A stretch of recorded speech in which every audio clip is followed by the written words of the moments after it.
कहानी की शुरुआत एक भीषण विस्फोट से होती है, जिसमें अंतरिक्ष के बीचों बीच स्थित एक पूरा ग्रह चूर चूर हो जाता है। दो विशालकाय योद्धा अपनी पौराणिक शक्तियों के साथ हमारे नायक की ओर दौड़ पड़ते हैं, जिसके लंबे खूबसूरत सफेद बाल हैं। हमारा नायक पूछता है कि 5 निकम्मे लोग उसे वहां क्यों लाए, और पूछता है कि क्या वे उससे मुक्केबाजी करना चाहते हैं। इसी वजह से दुश्मनों में से एक आपा खो बैठता है और चिल्लाता है कि दिव्य सम्राट के गौरवशाली दिन समाप्त हो गए हैं। चारों ओर से हो रहे कई हमलों से घिरे होने के बावजूद हमारा नायक जरा भी विचलित नहीं होता। ऊर्जा की किरणें उसके पास से बिना खरोंच तक आए गुजर जाती हैं, फिर भी वह पूरी तरह शांत रहता है। वहां से हमारा लड़का बताता है कि उसने उन्हें केवल इसलिए जीवित रखा ताकि भविष्य नीरस न हो जाए, मूल रूप से उनका इस्तेमाल मनोरंजन के लिए किया। इस तरह का घमंड सुनकर नीला दानव बुरी तरह भड़क उठता है और उस लड़के को भला बुरा कहने लगता है। जब चारों योद्धा फिर से हमला करने की तैयारी कर रहे होते हैं, तभी एक नई आवाज पूछती है कि क्या वह उनके साथ शामिल हो सकती है।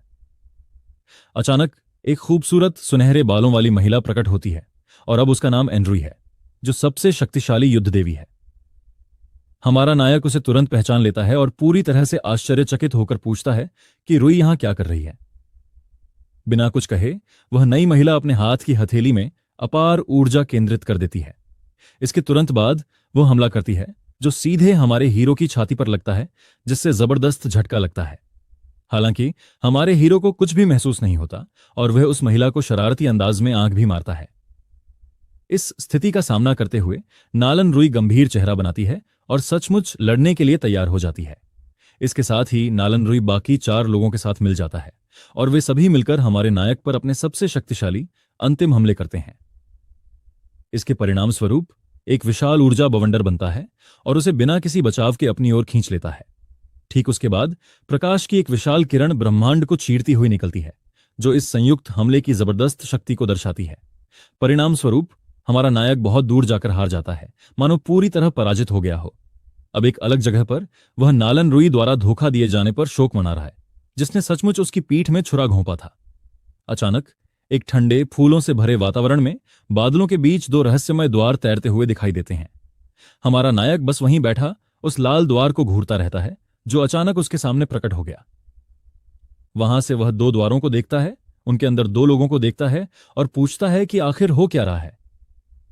एक खूबसूरत सुनहरे बालों वाली नौकरानी बताती है कि वह इस समय पृथ्वी पर है और नालन रुई को उम्मीद है कि वह कुछ आत्मचिंतन करेगा।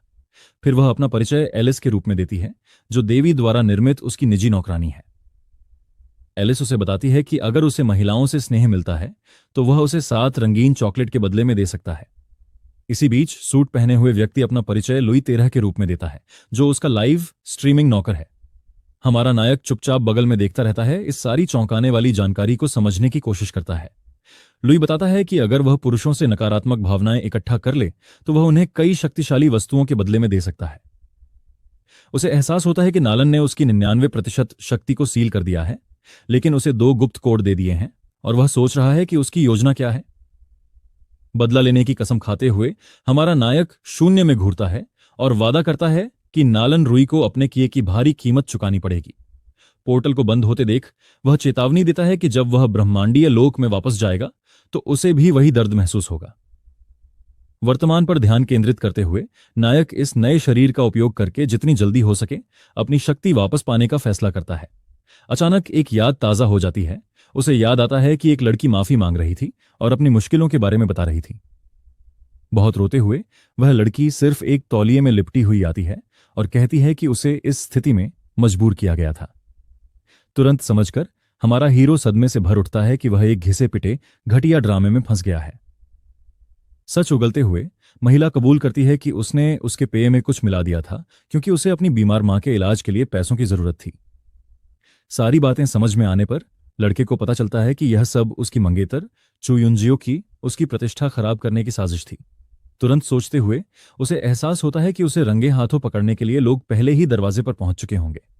कमरे में घुसते ही कोई ज्यांग रिचेन का नाम चिल्लाता है और दावा करता है कि उसने उस बदमाश को रंगे हाथों पकड़ लिया है। दरवाजा तोड़कर शू युनपेई नाम का यह आदमी कमरे में घुस जाता है, यह जानने के लिए बेताब कि मास्टर खिलाड़ी कहां छिपा है। पूरे कमरे की तलाशी लेने के बाद गुंडा पूरी तरह से डरे हुए बॉस को बताता है कि अंदर कोई आदमी नहीं है। बिस्तर पर नजर डालते ही उन्हें सिर्फ एक लड़की दिखाई देती है, जो डर के मारे कांप रही है और दुबकी हुई है। पूरी तरह से हैरान, वे मूर्ख समझ नहीं पा रहे हैं कि उनका लक्ष्य बिना कोई निशान छोड़े कैसे गायब हो गया। तभी उनके ठीक पीछे आकर हमारा नायक मुस्कुराते हुए पूछता है कि आखिर वे किसका पीछा कर रहे हैं। डर से कांपती हुई लड़की उन्हें चेतावनी देने की कोशिश करती है कि खतरा बिल्कुल सामने है, लेकिन दहशत के मारे उसकी आवाज बंद हो जाती है। शैतानी मुस्कान लिए हमारा लड़का हमलावरों के चेहरों पर दिख रही बेबसी का आनंद लेता है। बेरहमी से हमला करते हुए वह उछलता है और पहले ही अनजान आदमी की छाती पर एक जोरदार लात मारता है। झटके से उछलकर गुंडा जमीन पर गिर पड़ा। उसे पता भी नहीं चला कि उसे क्या लगा। अपना हाथ चेहरे पर रखकर गिरोह का सरगना डर के मारे पीछे हट गया और चिल्लाने लगा कि आखिर उस पर हमला किसने किया। शरीर घुमाते हुए हमारा नायक अगले लक्ष्य पर निशाना साधता है और थंडर किक नामक एक आक्रमण की तैयारी करता है। गुप्तांगों पर हुए इस हमले में इतनी सटीकता बरती गई कि उस आदमी के पिता बनने की सारी उम्मीदें चकनाचूर हो गईं। आंखें फटी रह गईं और असहनीय दर्द से बेचारे को लगा जैसे उसकी आत्मा शरीर से निकल रही हो। घुटनों के बल गिरकर वह जमीन पर ढेर हो गया। शरीर के महत्वपूर्ण अंगों पर हुए इस प्रहार से वह पूरी तरह बेहोश हो गया था। सदमे में डूबा हुआ आखिरी साथी अपने साथियों को जमीन पर पड़ा देखकर सोचता है कि कमरा भूतिया है। उस आदमी का चेहरा पकड़कर हमारा हीरो उसे भागने या मदद के लिए पुकारने का मौका भी नहीं देता। दहशत से चीखता हुआ वह बदमाश उस राक्षस की पकड़ से छूटने की कोशिश करता है, लेकिन उसकी ताकत बेकाबू हो जाती है। कचरे को खाते हुए हमारा लड़का पुराने दोस्तों को फेंकने की तकनीक का बड़े ही शानदार ढंग से इस्तेमाल करता है। सिर के बल गिरते ही वह जमीन पर कपड़ों के ढेर में बदल जाता है और तुरंत ही लड़ाई से बाहर हो जाता है। गोलियों की बौछार के बीच बॉस को खतरे का एहसास होता है और वह गुंडों की चेतावनी सुनता है कि उन्हें तुरंत भाग जाना चाहिए। भयभीत होकर भागते हुए गुंडे गलियारे में दौड़ते हुए पीछे छूट गए बॉस को पुकारने लगे। अपनी जैकेट ठीक करते हुए हमारा नायक हंसने लगा, क्योंकि इंसानों को पीटना उसके लिए बहुत आसान था, भले ही उसकी शक्तियां बंधी हुई थीं। अचानक बिजली का झटका लगने से सरदार के शरीर में बिजली दौड़ गई और वह डर के मारे जम गया। उसे समझ नहीं आ रहा था कि क्या करे। खोखली धमकियां देते हुए बूढ़ा आदमी मार खाने से बचने के लिए जल्दी से पीछे हट जाता है। विश्वविद्यालय में घूमते हुए हमारा नायक सोचता है कि उसे मजबूत बनने के लिए और अधिक भावनाओं और लड़कियों की जरूरत है। सुंदर निगाहें मिलने पर वह छात्राओं को रिझाने की कोशिश करता है, जो उस आकर्षक लड़के पर पूरी तरह फिदा हो जाती हैं। ध्यान भटकते ही उसकी नजर अपनी मंगेतर पर पड़ती है, जो एक और लड़के के साथ उसकी तरफ आ रही है। उनका मजाक उड़ाते हुए वह पूछता है कि क्या उसकी प्रेमिका को उसकी इतनी जल्दी याद आ गई। एक घटिया जुमला बोलते हुए वह चिढ़ाता है कि बाद में वह उसका अच्छे से ख्याल रखेगा। गुस्से से आग बबूला होकर महिला सब कुछ नकार देती है और पूछती है कि अब वह किस तरह की बकवास कर रहा है। उसकी ओर उंगली करके वह चिल्लाती है कि वह यहां सिर्फ इस बेतुकी शादी को रद्द करवाने आई है। शांत रहते हुए वह आदमी कहता है कि अगर उसका छोटा बॉयफ्रेंड उसे मुक्केबाजी में हरा दे तो वह तलाक स्वीकार कर लेगा। शर्त स्वीकार करते हुए वह अय्याश लड़का आत्मविश्वास से मुस्कुराता है, यह सोचकर कि वह हमारे लड़के को आसानी से अपमानित कर देगा। उन दोनों को घूरते हुए नायक फैसला करता है कि वह इन दोनों को सबक सिखाएगा। हमला करने के लिए आगे बढ़ते हुए अमीर लड़का हमारे नायक के चेहरे पर नफरत से भरा एक मुक्का मारने की कोशिश करता है। एक हाथ से मुक्के को रोकते हुए हमारा नायक बिना पसीना बहाए उस कमजोर हमले को नाकाम कर देता है। सदमे में डूबा वह आशिक समझ नहीं पाता कि एक हारा हुआ व्यक्ति उसकी ताकत को कैसे रोक पाया। गर्दन पर एक जोरदार वार करते हुए हमारा नायक पलक झपकते ही उस बेवकूफ को नॉकआउट कर देता है। जमीन पर मुंह के बल गिरते ही वह अमीर लड़का बेहोश हो जाता है और हमारे हीरो के लिए कालीन का काम करता है। यह दृश्य देखकर मंगेतर दहशत में आ जाती है और बेबस होकर अपने प्रेमी का नाम चिल्लाती है। उस औरत को चुप कराते हुए हमारा हीरो उस धोखेबाज के चेहरे पर एक जोरदार थप्पड़ मारता है। जमीन पर गिरते ही वह अपना चेहरा छूती है।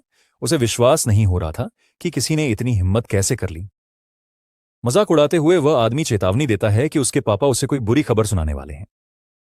जमीन पर गिरते ही फोन वाइब्रेट करता है, जिससे हमारे ज्योतिषी की डरावनी भविष्यवाणी सच साबित हो जाती है।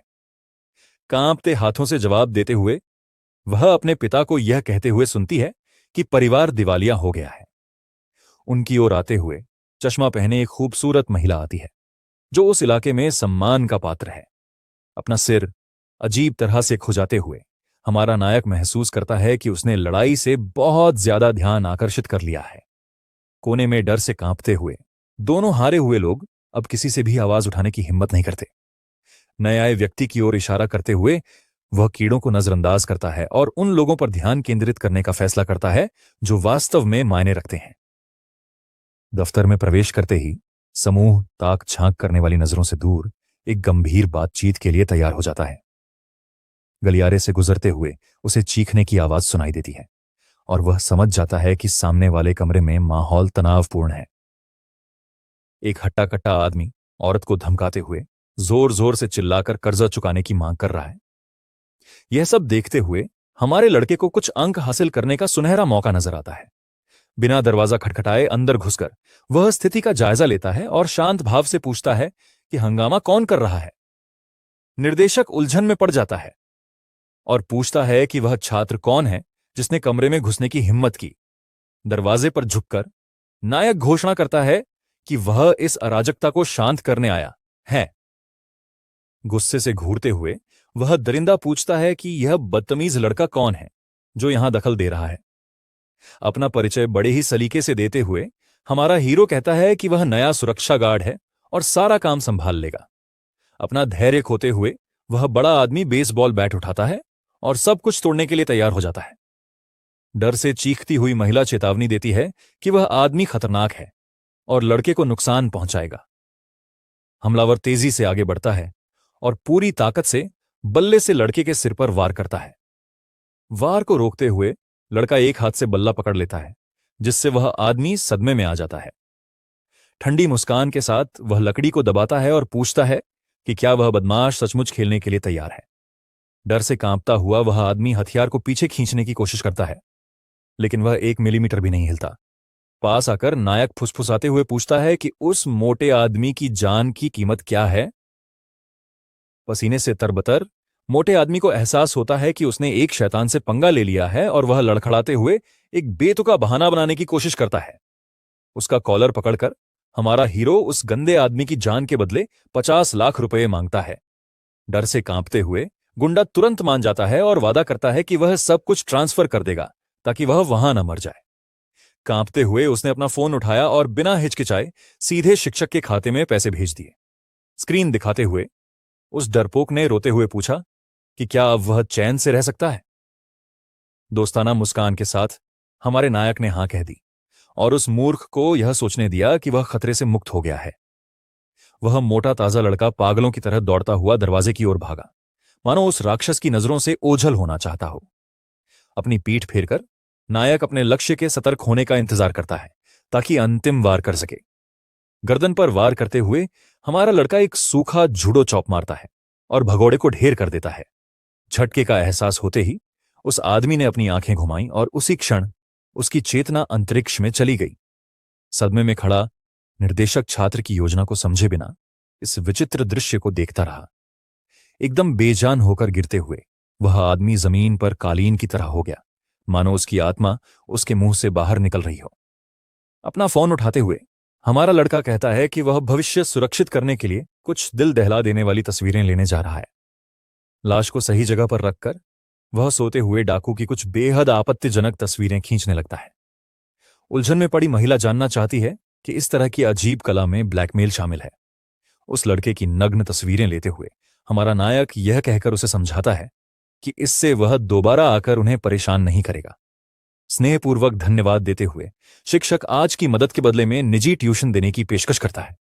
संतुष्टि भरी मुस्कान के साथ वह प्रस्ताव स्वीकार कर लेता है, यह सोचकर कि आज का दिन उम्मीद से कहीं अधिक फलदायी रहा। शर्म से चेहरा लाल करते हुए वह उससे कहती है कि वह उसे शिक्षक कहना बंद करे और हैम यूनिक्सी नाम से पुकारे। शान से कमरे से निकलते हुए हमारा नायक उसकी बात की पुष्टि करता है और उस खूबसूरत महिला को अलविदा कहता है, उसे वहीं अकेला छोड़कर। उदास होकर वह महिला दरवाजे की ओर देखती है और उस रक्षक छात्र के लिए उसका दिल तेजी से धड़कने लगता है। लूट का जश्न मनाते हुए सिस्टम उसे सूचित करता है कि उसने अपनी चतुराई के लिए बर्फ की जेल की शक्ति हासिल कर ली है। अपने कमरे में ध्यान करते हुए वह इस नई शक्ति का परीक्षण करता है और अपने शरीर में ऊर्जा का प्रवाह और भी तेज महसूस करता है। अपने आसपास की हवा को जमाते हुए हमारा लड़का यह महसूस करके हंसता है कि वह तेजी से शक्तिशाली होता जा रहा है। एक संदेश मिलते ही शिक्षक युनक्सी का फोन कंपन करने लगता है। संदेश पढ़ते ही उसे पता चलता है कि बदमाशों ने उसके घर पर हमला कर दिया है और स्थिति गंभीर है। अजीबोगरीब आवाजें सुनकर युनक्सी अलमारी में दुबक जाती है और प्रार्थना करती है कि कोई छात्र समय पर आकर उसे बचा ले। भय से कांपते हुए उसे छिपने की जगह के करीब आते भारी कदमों की आहट सुनाई देती है। घर की तलाशी लेते हुए दो नकाबपोश आदमी कमरे में घुस आते हैं और उस पर हमला करने के लिए बल्ले तैयार रखते हैं। कुछ गड़बड़ महसूस करते हुए हमारी नायिका पलक झपकते ही टेलीपोर्टेशन का उपयोग करके वहां पहुंच जाती है। अंधेरे में छिपकर हमारा नायक किसी भी घातक आवाज को रोकने के लिए महिला का मुंह ढक देता है। लगभग दिल का दौरा पड़ने से बाल बाल बची शिक्षिका ने अपनी आंखें तब तक चौड़ी की जब तक उसे एहसास नहीं हुआ कि उसका रक्षक आ गया है। एक मौन संकेत के रूप में वह व्यक्ति शांति बनाए रखने का अनुरोध करता है, जबकि खतरा बगल के कमरे में मंडरा रहा होता है। दरवाजे से गुजरते हुए नकाबपोश व्यक्ति को जरा भी अंदाजा नहीं था कि उसका अंत ठीक अलमारी में छिपा हुआ है। सिस्टम को सक्रिय करते हुए हमारा नायक नरसंहार सुनिश्चित करने के लिए गति बढ़ाने वाला उपकरण खरीदता है। अचानक प्रकट होकर वह उन जोकरों को चौंका देता है जो उस राक्षस को सामने देखकर जम जाते हैं। पहले वाले का चेहरा तोड़ते हुए एक जोरदार मुक्के से उसका नकाब और दांत टूट गए। फिर पूरे जोश से लात मारते हुए उसने दूसरे साथी को दीवार पर पटक दिया, जिससे उसकी कुछ हड्डियां टूट गईं। विजयी भाव से चलते हुए हमारा लड़का गिरे हुए शवों के पास से ऐसे गुजर गया जैसे वह पार्क में टहल रहा हो। काम का जायजा लेते हुए वह देखता है कि दोनों बेहोश पड़े हैं और जेल भेजे जाने के लिए तैयार हैं। छिपने की जगह खोलकर नायक अपना हाथ आगे बढ़ाता है और घोषणा करता है कि सफाई का काम सफलतापूर्वक पूरा हो गया है। कांपती हुई बाहर आने पर महिला अब भी पूछती है कि क्या यह सच है कि बुरा सपना आखिरकार खत्म हो गया है। उसके आलिंगन में गिरकर वह सांत्वना मांगती है और जिंदा रहने और सही सलामत होने के लिए शुक्रिया अदा करती है। बहाना बनाते हुए वह लड़का आत्मरक्षा की बात कहता है और रहस्य को बनाए रखने के लिए विषय बदल देता है। उसका हाथ पकड़कर वह महिला शर्मा जाती है और धीरे से उससे कहती है कि वह अभी न जाए। उसके सिर पर हाथ फेरते हुए हमारा हीरो कहता है कि वह लिविंग रूम में सोएगा ताकि वह बेडरूम में आराम से सो सके।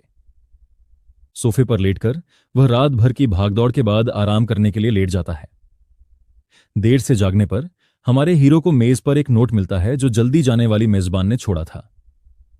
संदेश पढ़ते ही उसे पता चलता है कि इनाम के तौर पर स्कूल में अतिरिक्त परीक्षाएं देनी होंगी, तो वह मुंह बना लेता है।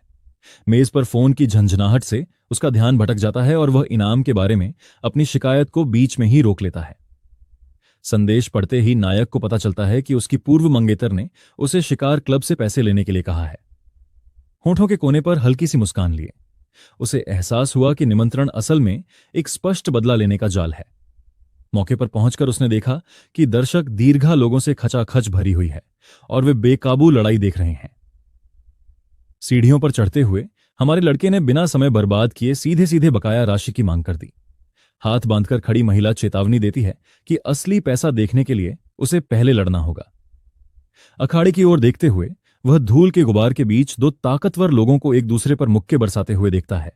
तभी जोई नाम का यह शख्स सामने आकर दिखाता है कि वह यहां सिर्फ खेलने नहीं आया है और अपने प्रतिद्वंदी को नीचे गिरा देता है। चैंपियन का नाम चिल्लाते हुए भीड़ हिंसा के जोश में डूब जाती है, जबकि हमारा हीरो बस देखता रहता है। चुनौती का सामना करते हुए नायक पूछता है कि क्या उसे जैकपॉट जीतने के लिए उस बड़े आदमी को हराना ही होगा।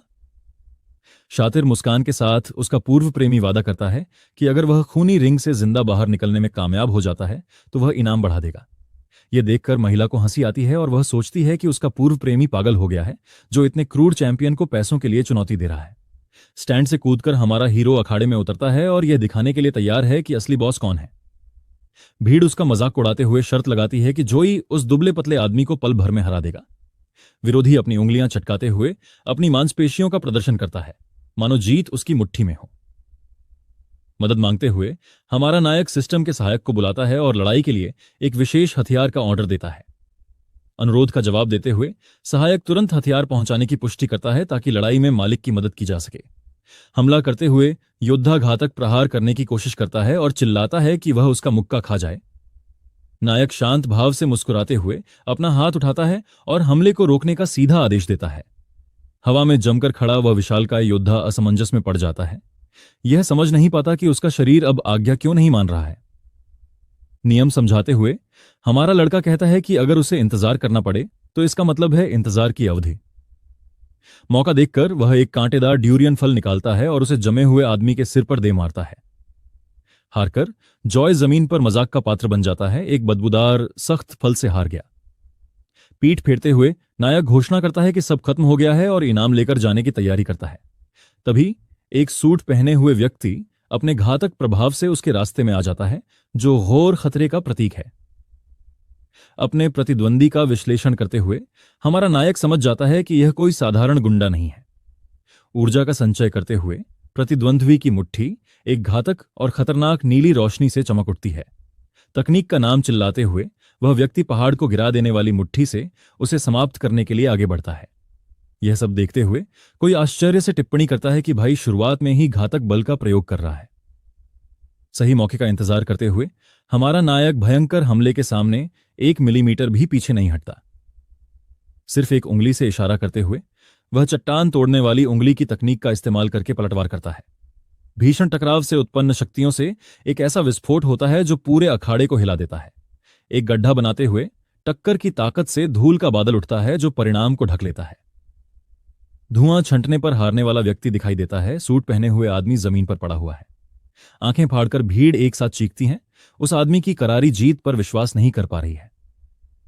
अंधेरे में छुपकर एक नकाबपोश शख्स चमकती आंखों से उसका प्रदर्शन देख रहा है। अपनी गरिमा बनाए रखते हुए हमारा नायक लड़ाई में अपने सूट पर एक शिकन भी डाले बिना शांत भाव से चलता है। हाथ बढ़ाते हुए वह अपनी पूर्व मंगेतर को घूरता है और उससे हारी हुई शर्त के पैसे मांगता है। कार्ड को जमीन पर फेंकते हुए महिला गुस्से में उसे पैसे देते हुए उसे नीच बदमाश कहती है। खुशी से झूमते हुए लड़का बैलेंस चेक करता है और पल भर में अमीर हो जाने पर जोर से हंसता है। लड़की नाराज होकर बेसब्री से पूछती है कि सगाई कब हमेशा के लिए रद्द होगी। गुस्से से चीखती हुई महिला चेतावनी देती है कि वह कल तलाक के कागजात लेकर आएगी ताकि उससे छुटकारा पा सके। गुस्से में पैर पटकते हुए वह चली जाती है और हमारा नायक इस स्थिति पर हंसने लगता है। काले कार्ड की प्रशंसा करते हुए वह अपनी पूर्व मंगेतर के इतने उदार और नासमझ होने के लिए ईश्वर का धन्यवाद करता है। अखाड़े से निकलते हुए वह बड़ी खुशी से यह सोचकर चला जाता है कि वह उस सारे पैसे को कैसे खर्च करेगा।